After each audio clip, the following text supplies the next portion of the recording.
Le goût d'entreprendre. Une émission proposée par Doris Pradal en partenariat avec la Caisse d'épargne, la Banque des entreprises et des professionnels de Midi-Pyrénées. Et seconde partie du goût d'entreprendre, nous sommes avec Stéphane Valère de la société Blixo, start-up spécialisée dans l'évaluation du bien-être au travail.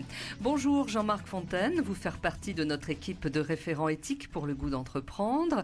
Bienvenue Jean-Marc. Et première question à notre invité. Bonjour Doris, bonjour Stéphane.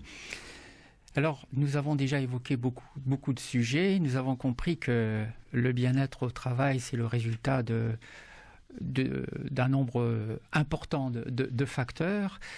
En parcourant votre site internet, j'ai noté les mots bien-être, engagement, implication. Qu'est-ce qu'on adresse exactement en utilisant les données générées par Blixo ? C'est-à-dire, est-ce que c'est l'implication ? Est-ce que c'est l'engagement ? Voilà. Qu'est-ce qui fait qu'au bout du compte, on va dire, on a repéré quelque chose qui est influent sur le bien-être ? Déjà, en fait, tout ça, pour moi, c'est presque la même chose. Ça dépend de l'angle dans lequel on se pose. Les dirigeants, ils vont parler d'engagement. Je veux des équipes engagées.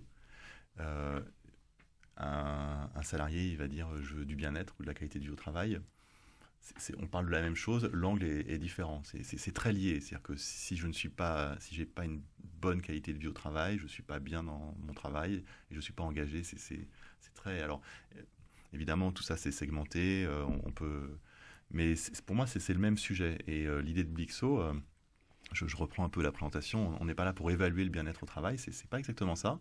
On est plutôt là pour, j'aime bien cette expression, de créer un cercle vertueux qui fait que tout le monde est gagnant. Les salariés vont être mieux dans leur travail. Les équipes seront plus engagées et plus simples à manager pour les managers. Et l'entreprise, les dirigeants gagneront plus d'argent. Enfin, auront des entreprises plus rentables. C'est lié.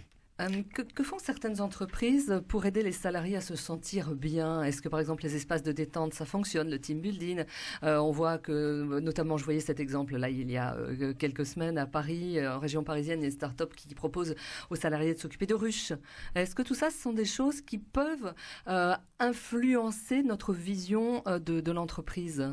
Oui, c'est un tout, mais si on s'occupe de ruches ou si on a des beaux locaux dans une entreprise où les gens n'ont aucune autonomie ou comprennent rien au sens de leur travail, c'est pas ça qui va... On peut pas cacher en fait ce qui va pas, pour faire simple. Non, bien sûr. Et ce qu'il faut, c'est justement avoir un bon outil de diagnostic RH qui permet de savoir où agir.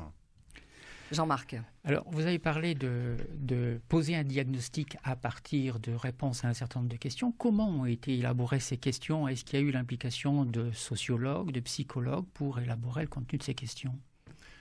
Bon, il y a 20 ans de publications sur le sujet. Toutes les grandes universités ont travaillé sur la notion d'engagement, comment évaluer l'engagement. Tous les grands cabinets internationaux ont travaillé dessus. Donc, il y a pléthore de travail. Donc déjà, nous, on s'est basé sur ces publis. Moi, ça fait quand même 20 ans que je fais ce métier. Et on a constitué effectivement une équipe pluridisciplinaire avec des coachs, des psychologues, des ergonomes, des consultants, des utilisateurs, donc des RH, des salariés, des managers. Enfin, c'est un ensemble de choses qui fait qu'on a pu constituer ce moteur de questionnement, parce qu'en fait, on a un moteur de questionnement où toutes les questions sont imbriquées les unes les autres et elles s'expliquent, elles se complètent les unes les autres. Jean-Marc, une autre question. Oui, vous parlez j'ai lu dans votre site que vous qualifiez Blixo d'outil de médiation. Oui. Alors, avec l'introduction d'un tel outil, ne risque-t-on pas de créer une espèce de faire-valoir pour le manager qui se retranche un petit peu derrière son dashboard, comme un peu on l'a vu avec la finance, où à un moment donné on avait des tableaux. Et est-ce qu'on risque pas de perdre un peu de proximité entre le manager et ses équipes ? Finalement, les problèmes, on n'a peut-être pas besoin d'avoir un tableau de chiffres pour aborder et résoudre les problèmes. Je pense exactement le contraire. C'est vraiment un outil de régulation et je vous remercie de me servir ça sur un plateau et de poser cette question. Parce que finalement, c'est pas si évident pour un manager de parler de ces sujets-là. et de les décortiquer si finement parce qu'il n'a pas forcément la compétence et c'est pas forcément évident pour un manager, d'ailleurs les managers sont souvent managés aussi, pour un manager de pouvoir dire les choses à son manager parce qu'il se passe plein de choses, il y a beaucoup de biais dans cette relation hiérarchique.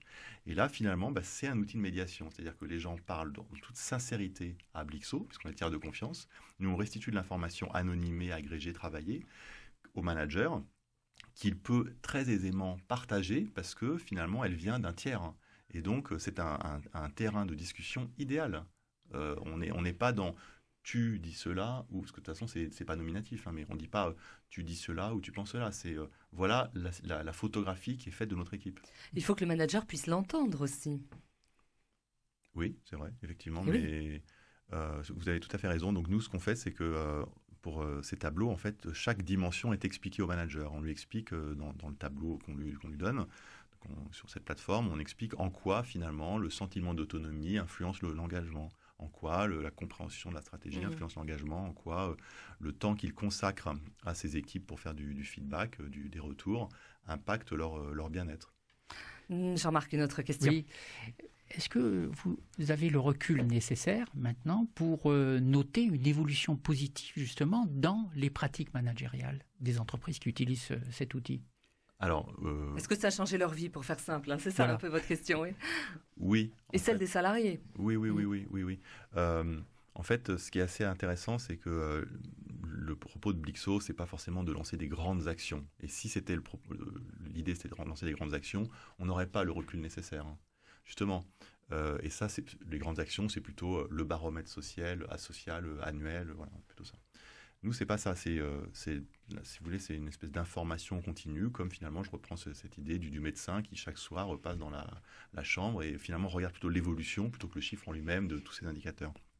Et comme en fait, les managers et les collaborateurs, parce que les managers partagent ça avec leurs équipes, ont ces informations au fil de l'eau, enfin toutes les semaines ou toutes les 15 jours, ils ne lancent pas des grandes actions. Ils ont l'information. Et comme ils ont l'information, automatiquement, parce que ce sont des humains pensants, des bêtes pensantes, leur façon de voir les choses, leur façon de communiquer aux autres, leur posture évolue. Et c'est ça qui fait changer le système, parce qu'on est vraiment dans un système, en fait. On ne peut pas ne pas communiquer. Comme j'ai cette information, je communique différemment, et il se passe des choses différentes, et ça évolue dans le bon sens. Stéphane, on va revenir sur vous. Chef d'entreprise, une 50aine d'années, on peut le dire. Oui, non, dans 2 mois. C'est pas grave, hein? Oui, tout à fait. Vous avez fait un tour du monde en solitaire, vous étiez déjà chef d'entreprise. Vous nous le disiez à l'époque, oui, lorsque vous avez fait ce tour du monde. Vous étiez dans quel secteur d'activité auparavant? Si on a bien compris, toujours les RH, toujours l'accompagnement, l'encadrement? Alors en fait, j'ai créé une première entreprise en 99 qui est spécialisée dans le coaching individuel et collectif et la formation justement des managers et des collaborateurs à bien travailler ensemble, mieux que travailler ensemble, qui est aujourd'hui un cabinet qui compte en France, qui s'appelle Meltis. Et ça, c'était en 99, hein, mais effectivement, en 93, j'étais parti un an, sac au dos, nez au vent, cheveux longs, autour du monde. Et qu'est-ce que ça vous a apporté sur un plan professionnel ? Voilà. Ah là. J'avais pas préparé celle-là. Je sais pas. Savoir réagir vite, vous adapter à toutes sortes de situations? Non, au contraire, hein, prendre de la distance, devenir un peu fataliste finalement, ce qui doit arriver arrive, et il y a toujours une solution, quoi. Je sais pas où dormir ce soir, mais je sais que je ne mourrai pas, et demain matin je me réveillerai, donc j'aurai bien dormi quelque part, donc il y aura une certaine philosophie sans doute. Certaines philosophies, oui, tout à fait. Jean-Marc, une autre question? Une question concernant votre entreprise. La réussite de votre entreprise, présente ou future, comment vous pourriez la définir? Une entreprise qui réussit. Votre entreprise, c'est quoi? C'est très intéressant comme question. Il y a plein de critères pour ça. Alors je commence par moi, je suis désolé, parlez-moi de moi, il n'y a que ça qui m'intéresse. Moi, ce serait atteindre les objectifs que je me fixe. Donc là, c'est une start-up, je lui donne une ambition au moins européenne, c'est arriver à ces fins-là. Ça, c'est un critère, mais un autre critère, ça serait d'avoir de très nombreux clients et de voir que finalement, bien savoir comme cet outil fonctionne, qu'on améliore la qualité de vie au travail de dizaines de milliers, de millions peut-être même de salariés, et le plaisir de chefs d'entreprise dont le boulot est de développer leur entreprise de voir que grâce à ça, l'entreprise se développe, c'est aussi un autre critère. Un autre critère, ça serait de créer des emplois. Là, j'ai commencé tout seul, on est 6 déjà, voilà, et je pense que dans un an, on sera plutôt une vingtaine. C'est un autre critère. Enfin, un autre critère, ça serait de travailler beaucoup, mais de quand même pouvoir avoir tout le temps nécessaire pour m'occuper de mes gamins et faire autre chose à côté. Enfin, oui, c'est ça, c'est la question, elle est énorme. C'est une question à tiroir, c'est ça. Ouais, alors, être bien au boulot, Stéphane, ça veut dire aussi savoir concilier, puisque vous en parlez, vie professionnelle et vie privée. Oui, d'ailleurs, on interroge les collaborateurs là-dessus. Il y a des parce questions. que c'est un levier, c'est un vrai levier. C'est un vrai levier, ouais, tout à fait. Et quelles sont les réponses qui viennent le plus souvent sur cette thématique ? Qu'est-ce que veulent les salariés ? Travailler plus, travailler moins ? Passer plus de temps ça, je crois que il y a autant de réponses que de salariés. Je peux pas. Moi, je suis pas là pour faire mon travail, c'est pas de faire une étude sociologique et ça serait, je serais usurpateur si je faisais ça, de tirer des conclusions méta de tous les gens qu'on interroge. Parce que, vous avez quand même bien une petite perception. Et puis, comme vous disiez, ça fait quelques années que vous êtes dans le métier, donc vous avez vu évoluer les choses. Ma sensation, mais elle n'engage que moi et je suis vraiment pas sociologue, donc c'est que les gens ont plutôt envie, j'ai l'impression, d'équilibrer leur vie personnelle et leur vie professionnelle, mais qu'en même temps, les deux sont de plus en plus perméables. Donc c'est un paradoxe qui est sans doute un peu compliqué à gérer pour beaucoup. Jean-Marc. Une dernière question peut-être. Est-ce qu'il y a un effet générationnel ? Est-ce que vous avez noté effectivement des différences en termes d'attente, oui. de bien-être au travail ? En fait, effectivement, le Blixo répond à un besoin qu'ont les gens qui travaillent de maintenant donner leur avis, impacter le système, peser sur ce système, peser sur la qualité au travail, peser sur l'état d'entreprise. Nous, on n'a pas été habitués à ça. Moi, j'ai commencé à travailler dans les années 90, c'était pas du tout ça. C'était tu viens très tôt, tu pars très tard, et puis tu fais le boulot qu'on te demande. Et puis, tu poses pas de questions. Oui, et c'était les valeurs. Et finalement, quand on nous donnait ça, c'est ce qui nous rendait heureux. Il faut dire les choses telles qu'elles sont. Aujourd'hui, les choses ont changé, et depuis une dizaine d'années, on a les générations X, Y et les milléniums qui débarquent dans l'entreprise par millions, et qui, eux, ont d'autres aspirations, et qui ont une aspiration de pouvoir s'exprimer, parler ce qu'on appelle le jargon, le bottom-up, que ça aille du bas vers le haut et non plus ascendant, montant, plutôt que descendant de la tête de l'entreprise. Et donc, en fait, nous, on permet l'accélération. Vous savez, on parle beaucoup de la transformation digitale des entreprises. Nous, on permet ça. C'est-à-dire qu'au finalement, les entreprises, il y a encore des entreprises qui essayent de construire des remparts autour de ça et d'être très descendantes. Ça, c'est mort. Ça n'existe plus. C'est fini. Donc, les entreprises qui sont effectivement sur des tranches d'âge, des populations qui sont au-delà de 40 ans, peuvent maintenir ces remparts face à un océan qui est, à mon avis, très sain, que chacun puisse s'exprimer et que l'information aille dans les deux sens.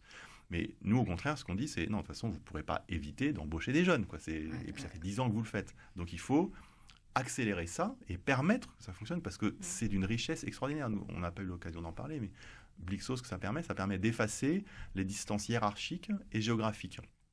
C'est génial pour un dirigeant de pouvoir avoir de l'information non filtrée, non biaisée, non déformée, de personnes qui travaillent loin de lui parce qu'il y a le -2, les -3, les -4, ou loin de lui parce qu'ils sont à l'autre bout du monde. Tout à fait, tout à fait. Merci beaucoup, merci à vous d'avoir été notre invité. Merci Jean-Marc. On rappelle l'adresse de votre site internet. www.blixo.com. Merci Stéphane Valard. Merci à vous de nous écouter toujours plus nombreux sur Radio Présence. Pour le goût d'entreprendre, vous souhaitez nous joindre, c'est très simple. Écrivez-nous, appelez-nous, entreprendre@radioprésence.com.